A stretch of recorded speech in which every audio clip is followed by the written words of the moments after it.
Video SwissWatchExpo. Today I'm looking at this fabulous Breitling Galactic.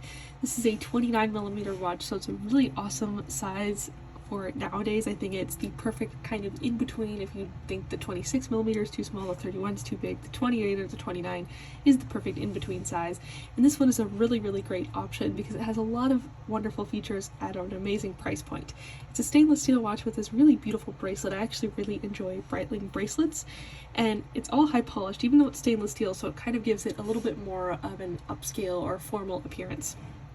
The watch itself, the dial itself, is this beautiful mother of pearl dial. It's very light, but it has a lot of texture and some subtle color in it. It's not as colorful as other mother of pearls, but if you're looking for like a very gentle colored mother of pearl dial that has some really beautiful texture, this one is perfect for you.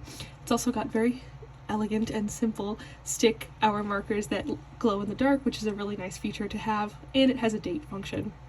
It also has this beautiful diamond bezel, and I think that adds a lot of sparkle and elegance to this watch. It's a really fun mixture of kind of a little bit more of the sportiness of Breitling with the elegance that they have with their mother of pearl and diamond settings. I think all around it's a really cool watch. It's really unique and it's an amazing size for nowadays. So if you're looking for something kind of all in between, definitely check out this watch and the rest of our collection at SwissWatchExpo.com.